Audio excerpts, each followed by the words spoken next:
السلام علیکم۔ مستند مفتیان کرام سے دینی مسائل کا حل جاننے کے لیے ان کے پورا اثر بیانات سننے کے لیے سبسکرائب کیجیے MTM حمزہ آفیشیل چینل کو اور بیل آئیکن کو دبائیے تاکہ ہمارے نئے آنے والی ویڈیوز کے نوٹیفیکیشنز آپ کو ملتے رہیں۔ لائک اور شیئر کرنا مت بھولیے۔ دین کا پیغام کو پھیلانے میں ہماری مدد کیجیے۔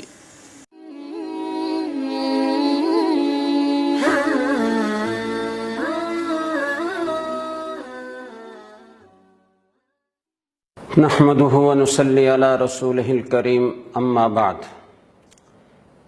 فضائل و مسائل رمضان کی آج کی نشست میں آج ہم شراب اور روزہ کے موضوع پر گفتگو کریں گے۔ رمضان کا مہینہ گناہ چھڑانے کا مہینہ ہے، تقوی پیدا کرنے کا مہینہ ہے۔ روزے کی فرضیت کا مقصد ہی اللہ رب العزت نے تقوی کا حصول بتایا ہے، لعلکم تتقون، اور تقوی کہتے ہیں گناہوں سے بچنے کو۔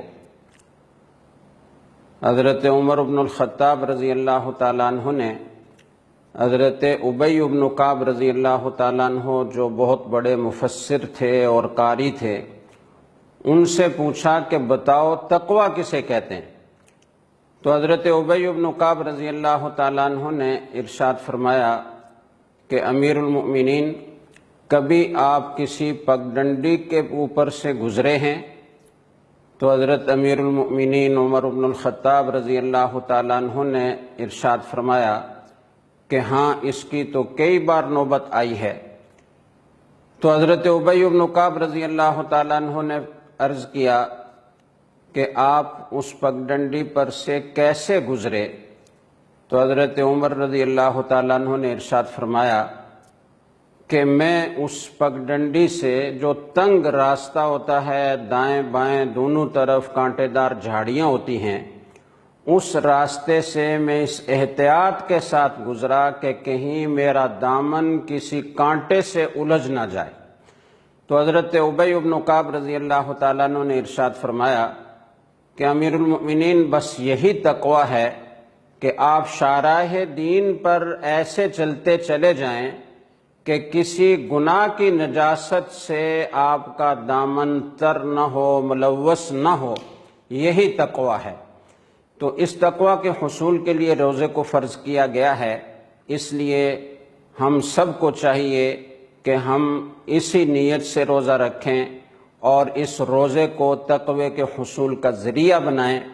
میرے جو بھائی شراب جیسے گناہ کبیرہ میں مبتلا ہیں، ان سے گزارش ہے کہ یہ بہترین موقع ہے اس اکبر الکبائر سے توبہ کرنے کا اور اس سے بچنے کا۔ رسول اکرم صلی اللہ علیہ وسلم کے ارشادات سے پہلے میں قرآن کریم کی آیت آپ کے سامنے پیش کرتا ہوں۔ اللہ رب العزت نے فرمایا، انما الخمر والمیسر والانصاب والازلام رجس من عمل الشیطان فاجتنبوہ لعلکم تفلحون۔ شراب کو بتوں کے ساتھ ذکر کیا کہ یہ جو شراب خوری ہے، جوا ہے، بت ہیں، اور اسی طریقے سے جو زمانہ جاہلیت میں قسمت کے تیر ڈالے جاتے تھے، یہ سب نجس چیزیں ہیں، یہ شیطانی عمل ہے، اس سے بچو تاکہ تم کامیاب ہو جاؤ۔ تو شراب کو اللہ رب العزت نے بتوں کے ساتھ ذکر کیا، اس لیے بعض روایات میں آتا ہے کہ جب شراب حرام کی گئی تو صحابہ کرام رضی اللہ تعالیٰ عنہم ایک دوسرے سے یہ کہہ رہے تھے کہ شراب کو حرام قرار دے دیا گیا اور اسے شرک کے برابر قرار دے دیا گیا۔ رسول اکرم صلی اللہ علیہ وسلم نے ارشاد فرمایا کہ جو آدمی شراب پیتا ہے، لقی اللہ کا عابد وثن، وہ ایسے ہے جیسے کہ بت کی پوجا کرنے والا، وہ اللہ تعالیٰ سے اس طرح ملے گا جیسے بت کا پجاری۔ اور فرمایا کہ من شارب الخمر کعابد اللات والعزیٰ، جو شراب پینے والا ہے وہ لات اور عزیٰ جیسے بتوں کی پوجا کرنے والے کی طرح ہے۔ کس قدر شدید وعید ہے۔ اور پھر رسول اللہ صلی اللہ علیہ وسلم نے یہ بھی ارشاد فرمایا کہ الخمر ام الفواحش و اکبر الکبائر، یہ شراب یہ تمام برائیوں کی ماں ہے، فواحش کی ماں ہے، اور یہ اکبر الکبائر ہے، کبائر میں سب سے بڑا گناہ ہے۔ اور رسول اکرم صلی اللہ علیہ وسلم نے فرمایا کہ اجتنبوا الخمر، شراب سے بچو، شراب سے بچو، فإنها ام الخبائث، او کما قال علیہ الصلاۃ والسلام، اس لیے کہ یہ ام الخبائث ہے۔ اور ایک روایت میں آپ نے فرمایا الخمر ام الخبائث، کہ یہ تمام برائیوں کی جڑ ہے، برائیوں کی ماں ہے۔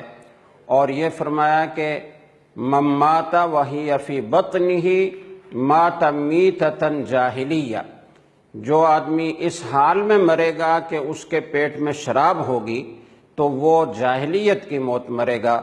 رسول اللہ صلی اللہ علیہ وسلم نے فرمایا کہ جو آدمی شراب پیتا ہے، من شرب خمرا یا من شربہا وقع علی امہ و خالتہ و عمتہ، فرمایا کہ جو آدمی شراب پیتا ہے وہ اپنی بیوی اور ماں کے درمیان، بیوی اور خالہ کے درمیان، بیوی اور پھوپھی کے درمیان فرق نہیں کر سکتا۔ رسول اکرم صلی اللہ علیہ وسلم نے یہ بھی فرمایا کہ جو شراب پیتا ہے لم يقبل اللہ لہ صلاۃ 40 یوما، جو آدمی شراب پیتا ہے اس کی اللہ رب العزت 40 دن تک کی نماز قبول نہیں فرماتے۔ مطلب یہ ہے کہ اس کا فرض تو اگرچہ ذمے سے ساقط ہو جائے گا، یہ نہیں کہا جائے گا کہ کوئی آدمی شراب کا عادی ہے تو وہ نماز ہی نہ پڑھے چونکہ اس کی نماز قبول ہی نہیں ہوتی۔ یہاں قبول نہ ہونے سے مراد یہ ہے کہ اس کا کوئی اجر و ثواب اس کو نہیں ملتا، اور نماز کے جو عظیم الشان فضائل ہیں وہ اسے حاصل نہیں ہوتے۔ فرض اگرچہ اس کے ذمے سے ساقط ہو جاتا ہے تو یہ کتنی بڑی محرومی کی بات ہے۔ اور جب نماز قبول نہیں ہوتی تو شراب پینے والے کا روزہ کیسے قبول ہوگا، اور اس پر جو عظیم الشان فضائل اور فوائد وارد ہیں وہ کیسے اسے حاصل ہوں گے۔ میں اپنے مسلمان بھائیوں سے یہ گزارش کروں گا کہ وہ اس مہینے سے فائدہ اٹھائیں۔ یہ گناہ چھوڑنے کا مہینہ ہے، اس میں گناہ چھوڑنا آسان ہے۔ تھوڑی سی ہمت کریں اور اس ام الخبائث سے، اس اکبر الکبائر سے اپنی جان چھڑائیں۔ اللہ کے بارگاہ میں آپ سچے دل سے توبہ کریں گے تو اللہ تعالیٰ کی مدد شامل حال ہوگی۔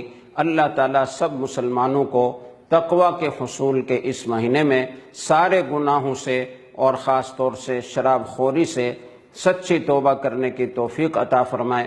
وآخر دعوانا ان الحمد للہ رب العالمین۔